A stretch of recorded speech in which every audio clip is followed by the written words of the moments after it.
Notre deuxième porteuse d'histoire ce soir, c'est Syl.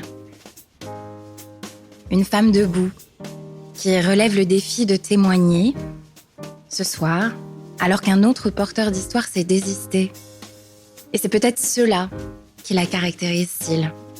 L'audace de dire oui, quand tant d'autres disent un jour peut-être. Syl, c'est un phénix qui nous livre le secret de la Renaissance.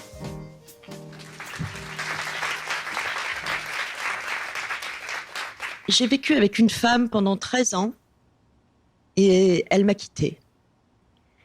Elle m'a quittée à la fin du cancer du sein, plutôt à la fin de la radiothérapie.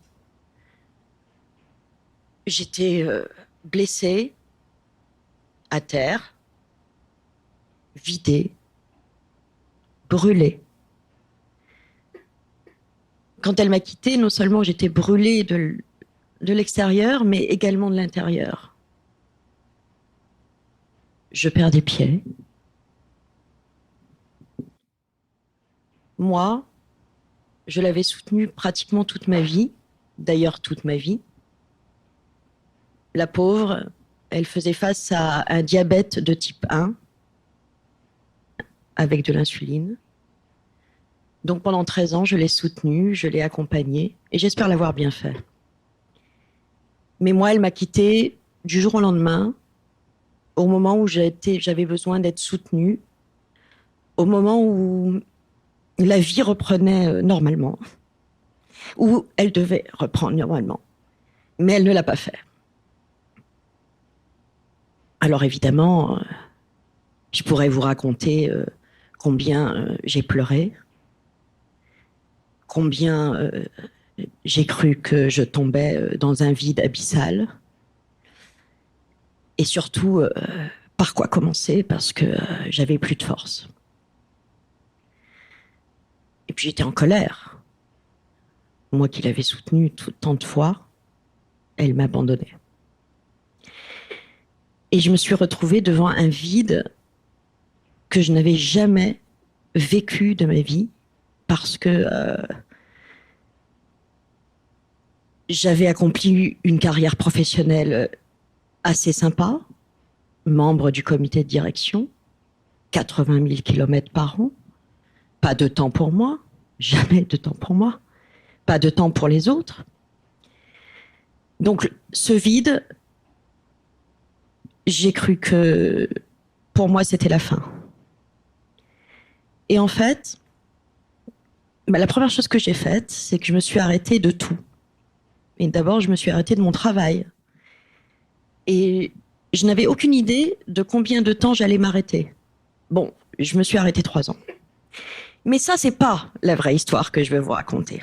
La vraie histoire que je vais vous raconter, c'est face à ce vide, qu'est-ce que tu fais? Qu'est-ce que tu vas faire? Tu n'as jamais eu ça dans ta vie. Qu'est-ce que tu fais de ce vide qui s'offre à toi? Alors, je me suis arrêtée de tout. J'ai passé du temps avec mes filleuls, j'en ai 5. J'ai passé du temps avec ma famille. J'ai passé du temps avec mes précieux amis. J'ai perdu mon temps. J'ai apprivoisé le temps. Et j'ai attendu. Je me suis remplie de joie, petit à petit. À chaque fois que je croisais mes amis, ils me disaient « Mais qu'est-ce que tu vas faire, Syl ?» Rien. J'ai procrastiné. Beaucoup. Je suis très heureuse d'avoir procrastiné. Ça n'arrive qu'une fois dans une vie. J'ai reprocrastiné. Je viens d'inventer le mot. Pourquoi? Parce qu'en fait, ce cancer du sein et cette séparation m'ont donné tellement quelque chose que je n'avais jamais eu à traiter, c'est-à-dire du vide, que j'ai choisi d'accepter ce vide. J'ai choisi d'accepter ce vide parce que quand je l'ai eu en face de moi, je me suis dit, en fait, c'est ce temps-là qui m'a permis de retrouver qui je suis, celle que je suis devant vous ce soir, la vraie Syl, celle qui s'est battue et celle qui est vivante. Parce qu'en fait, j'ai 54 ans et je suis Renée. Ça se dit pas? je suis revenue à moi, à tout ce que je suis.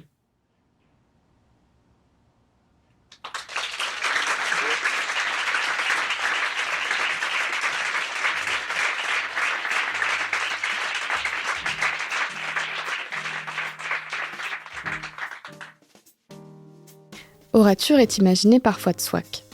Les porteurs d'histoire sont accompagnés par Ariane Vitou. À la coproduction, Sylvie Collet et Blanche Rabuteau. Antoine Stévignon est au son et au mix. Ce programme est produit par Pressy Live Studio. À bientôt pour de nouvelles histoires.